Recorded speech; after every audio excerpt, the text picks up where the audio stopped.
और इजराइल के खिलाफ मिडिल ईस्ट में बड़ा प्लान अंजाम दिया जा रहा है। 700 ईरान समर्थित लड़ाके एक जगह पर जुटे हैं। गोलान हाइट के पास इन लड़ाकों ने डाल दिया है डेरा।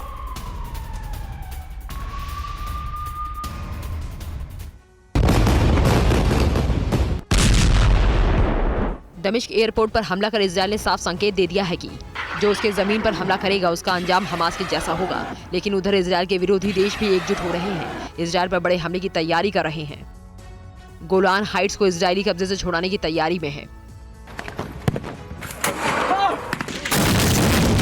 Syrian observatory for human rights यानी SOHR के मुताबिक गोलान हाइट्स पर बड़े ऑपरेशन हो सकते हैं। रिपोर्ट के मुताबिक यहां पर ईरान समर्थित 700 लड़ाके जुटे हैं, जिसमें इराक, सीरिया और फिलिस्तीन के फाइटर शामिल हैं। हिजबुल्लाह के भी कुछ फाइटर शामिल बताए जा रहे हैं। ये लड़ाके ड्रोन और रॉकेट अटैक में माहिर हैं। लिहाजा इजराइल पर इस फ्रंट में किसी बहुत बड़े हमले की आशंका और बढ़ गई है।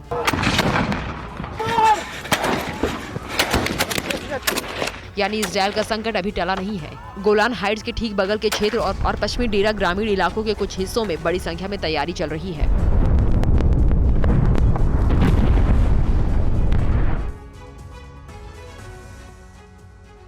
और एक और बड़ी खबर, अमेरिकी एनएसए जैक सुलिवन का बड़ा बयान। युद्ध विराम की अवधि बढ़ने की संभावना से इंकार नहीं। युद्ध विराम की अवधि हमास पर निर्भर है। जैक सुलिवन की तरफ से यह बयान दिया गया।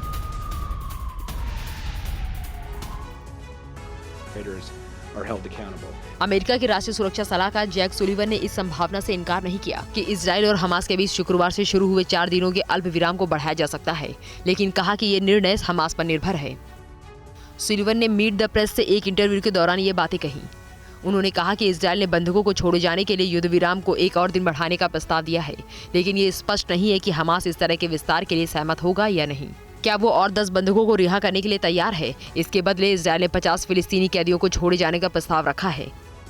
अब गेंद हमास के पाले में है। इस बीच विदेश मंत्री एंटनी ब्लिंकन ने मिस्र विदेश मंत्री समय शौरी से फोन पर संघर्ष विराम को लेकर आ रही बाधा को लेकर चर्चा की, जिसमें शौकरी ने 15 नवंबर को जारी संयुक्त राष्ट्र सुरक्षा परिषद के प्रस्ताव को लागू करते हुए संघर्ष विराम की आवश्यकता पर जोर दिया। इधर अमेरिकी राष्ट्रपति बाइडेन भी इस मामले पर नजर बनाए हैं। उन्हें उम्मीद है कि हमास और अमेरिकी बंदियों को रिहा करेगा। उन्होंने कहा कि वो कतर के अमीर, मिस्र के राष्ट्रपति सिसी और इजराइल के प्रधानमंत्री नेतन्याहू के साथ लगातार संपर्क में हैं।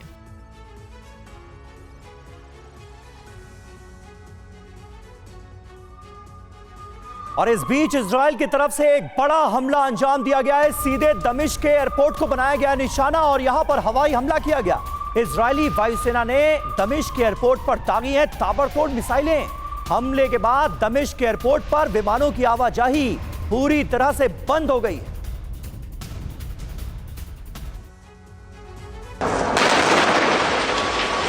इजराइल एक साथ कई मोर्चों पर जंग लड़ रहा है। हमास के साथ साथ हूती, हिजबुल्लाह और सीरिया के खिलाफ जंग छेड़ रखी है।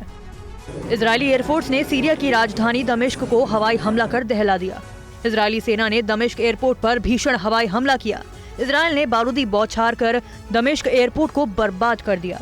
7 अक्टूबर को इजराइल में हमास के हमले के बाद से IDF ने सीरिया के दमिश्क और अलेपो एयरपोर्ट पर कई बार मिसाइल हमला किया। गोलान हाइट्स पर सीरिया के रॉकेट हमले के बाद इजरायली सेना ने पश्चिम सीरिया के कई इलाकों पर भी भीषण हमला कर तबाही मचाई।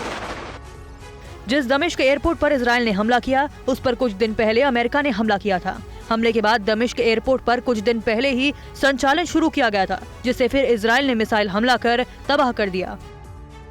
वॉर को मॉनिटर करने वाली British agency Syrian observatory for human rights की रिपोर्ट के मुताबिक इजरायली एयरफोर्स ने पिछले 1 महीने में सीरिया के कई इलाकों में जबरदस्त एयर स्ट्राइक की और सीरिया को भारी नुकसान पहुंचाया है।